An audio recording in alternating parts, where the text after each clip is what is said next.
The Invisible by Tom Percival. Isabel pulled on her favourite jumper. Ice curled across the inside of the window and crept up in the corner of her bedpost. It was very beautiful, and Isabel always noticed beautiful things.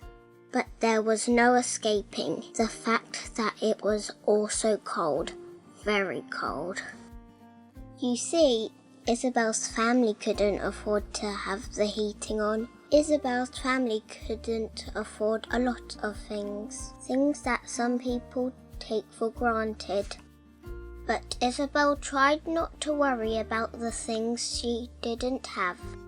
After all, she and her family had everything that they needed. They had each other.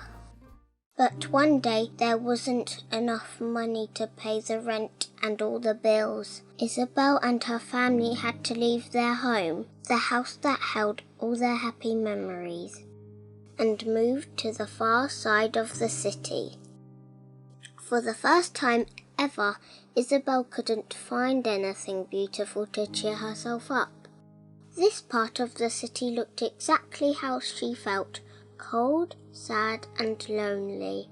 A family drove past in a shiny car, but they looked straight through Isabel, as though she wasn't even there.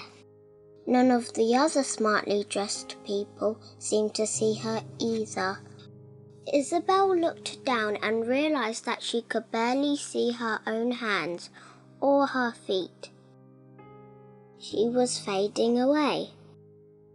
Before long, Isabel was completely invisible. She drifted silently down the streets, as pale and thin as the wind, and nobody saw her at all.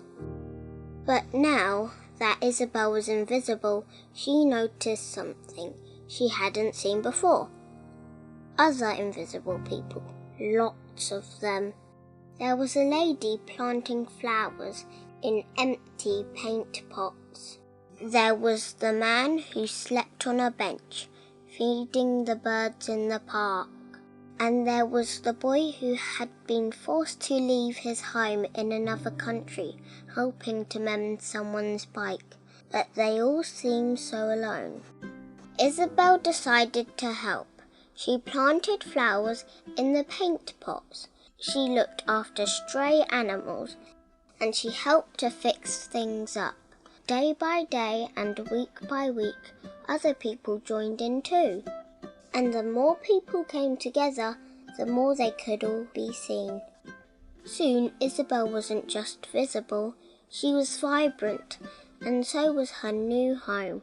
And that was how Isabel made something very special, one of the hardest things that anyone can ever make. Isabel had made a difference.